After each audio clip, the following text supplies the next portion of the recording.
No, not not really. It's Gio had to come off after Tottenham game. Shouldn't be long term, but she can't obviously play tomorrow anyways. And Lina has her foot that we manages, which rules her out for being called up to Sweden here because she will undergo a surgery on the foot, but she's hopefully available for tomorrow for coming on from the bench. Lovely. And on that game, on the Arsenal and Tottenham game, it was a great win in front of a great crowd. How important was that, I guess, to boost morale, but also a number of players really making a mark, going above and beyond, Caitlin Ford being one of them. But how important is a result like that leading into a really important game tomorrow? I think momentum is important in football, and it's important to be able to be consistent in your performances. It is not easy to play in Europe and to perform at the weekends in the league. It's not for everyone to do that, but everyone wants to be able to do it because it's what everyone aims for. So I think we learn about those things all the time in how we can effectivize and improve our processes in order to perform. And I was very pleased because it was not easy last weekend against Tottenham. It was tight schedule, a pitch that wasn't necessarily perfect, and playing away against a physical Tottenham side, and the players managed so well to keep focus on what we could control and then also win comfortable. Lovely. And on that game, I wanted to ask specifically about Caitlin Ford and what an asset she is to this team. A lot would say she's probably an underrated player in the league, or one of the most underrated players in the league. There was a lot of talk about where the goals would come from when Beth Mead got injured and Vivian Miedemar got injured, but Katie looks like she is delivering and really finding her momentum in this team. Yeah, I think what you see is on this team that there is a lot of players that can score goals. I think as a team we score a lot of goals, and we're not like Manchester City that's reliant on that the same player that's gonna score all those goals. We score the goals in the squad, but Caitlin for me has been one of our important players for a long period of time, and I think she has. I mean, it's not only on the ball; it's also off the ball. Her work rate, her positioning, how she executes the game plan, that makes her such a great asset for the team. Lovely. And with squad announcement coming out for internationals at the minute, and lots of Ruben Moy missing out on the England squad, Serena Wiegman made a point about Beth would be a miracle if she is able to make it for the squad. Do you think in some way is that a bit of a difficult challenge to manage? Is it a distraction for the players, getting them to focus on a game in a week by basis, especially when you're trying for the Champions League and the league and everything else that's going on? Yes, like I said, when we played against Tottenham, I mean, challenges is going to occur all around you, both during matches and before and after matches, that we challenge to put your focus on the things that you can control. I can definitely understand if Lotte is disappointed we're not being called up, because I think when she has started for us during this block, I think she has played very well for us. But of course, the competition is also very tough to come into England. So in the end, that's Serena's decision. But Lotte, like all other players, have to focus on the things they can control, and that's their own performances. And if they do, we all know what an incredible talent and character Lotte is, and then I'm sure she will find her way back in. Yeah, you already won a trophy this season. Got a big game ahead of you tomorrow. If you go on to win that game, it will be the first time in 10 years that Arsenal have made a semi-final for the Women's Champions League. Do you think the squad is in the best position it's been to get those accolades, to move forward and to challenge to win a league and to also win something like the Champions League? Like compared to when? Previous years. I don't know. I think that's so hard to answer, but what I do think with the squad that we have here is that we can beat any team at any time. And I think that's just such a great feeling to have. We know it's going to be determined with small details, but I have that feeling with this squad of players that any team in the world we can play, and I know we have a chance of beating them. And having that feeling is one of the greatest feelings to have, because then you know that everything is possible. Lovely, thank you. Best of luck. Thank you. Ian. Hi Jonas, how are you? I'm fine. How are you? Just one more on Beth. Serena Wiegmann said, as was said earlier, she'd need a miracle to make the World Cup squad. Do you think, for her mindset, she'd be better off now writing off the chance of a miracle and just concentrating on getting fit for the first day of next season? Like I said before, Beth's rehab is doing very well. She's working incredibly hard. She's supported with really good professionals, but we don't have any more information to give on any return to date with Beth. So when we have that, we will communicate it. Otherwise, it just becomes speculation, which I think it's very unnecessary, and it doesn't add anything onto her rehab journey. As a coach, how do you approach a game when you start 1-0 down? Because do you have to get, in your own mind, you have to get a goal early or in the first half, or doesn't it really matter? I mean, you need to score 2 to go through or keep the tie going, regardless of what happens tomorrow night at the beginning. I don't think it's that complicated. I thought with a away goals rule, a result like this would have been really complicated to manage, because if we would have conceded a goal, it would have put us into a really difficult situation, and we know we would have needed to score 3 goals and so on.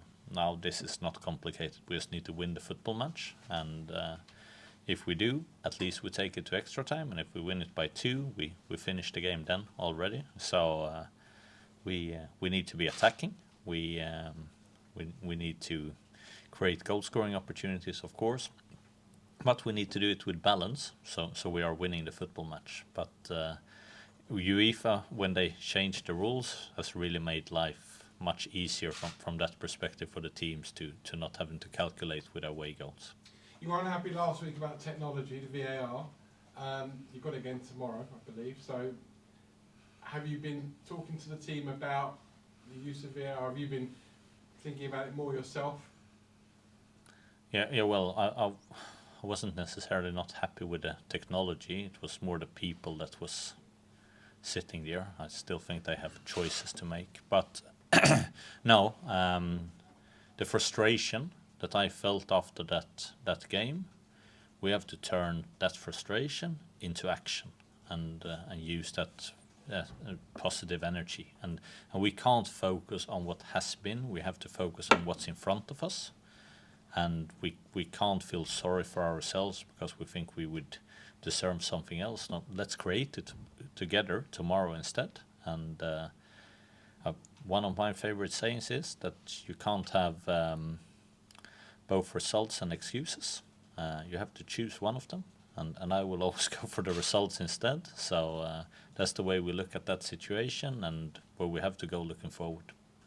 Finally, off the back of that, I guess, how big is winning for you as a coach? How big is winning a European competition like the Champions League compared to winning the domestic competition whereby you're playing over the course of a whole season and you're champions of your country, like WSL in England, compared to the Champions League, which is a cup competition, but you'll be champions of Europe? I mean, I'm not asking you to choose which you prefer, because I know you probably want to win both.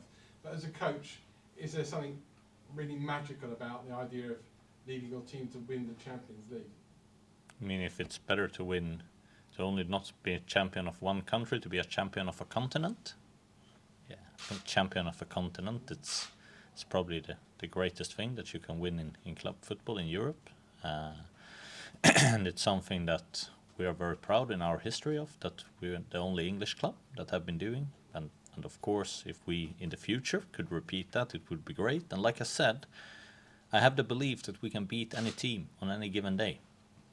So let's make the most of it tomorrow, and if that, maybe we can progress, and then once you reach the semi-finals, I think everyone is capable of winning the trophy that goes that far.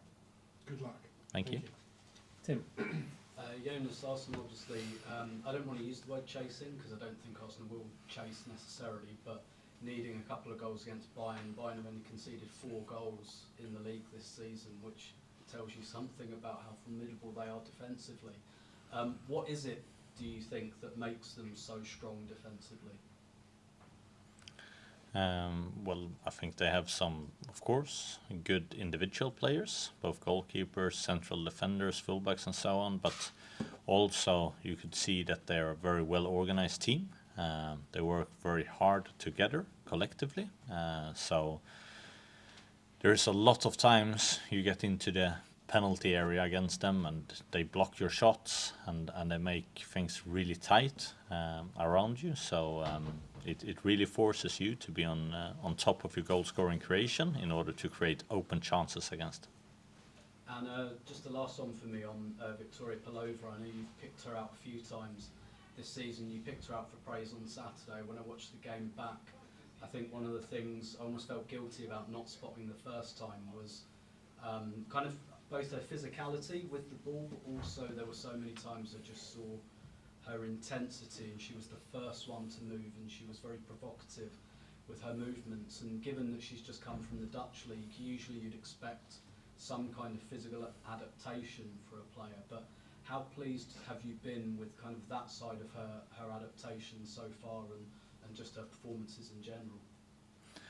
Yeah, I think that was one of the things that becomes really evident for me when we were playing against Ajax in the Champions League and I could see her live, how physical she also was, and I really like that combination from her as a player. I think she has adapted very well coming into to the team. She's versatile, she can play a lot of different positions, and like you're saying, she's not only neat on the ball to create there, but also her off-the-ball movement and her defensive.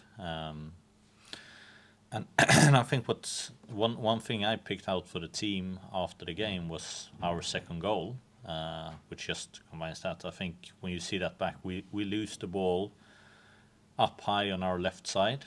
And she chases Ayana back. Yeah, she chases back like a 60-meter sprint to win a throw-in, and that throw-in then we play into feet from her, and she switches the ball over to Caitlin Ford, and it's just that combination, of course, that she has individually, that she can both chase that for 60 meters and then being able to pick out that situation and switch the ball. But it's also that mentality to bring to the team, that we think that that's an important moment. We understand that that's the moments, that's the difference between winning and losing football matches, and that I was very, very pleased with. And I think when you look at situations like that, I think that's defining for this squad, this team, and what makes it that we can beat any team.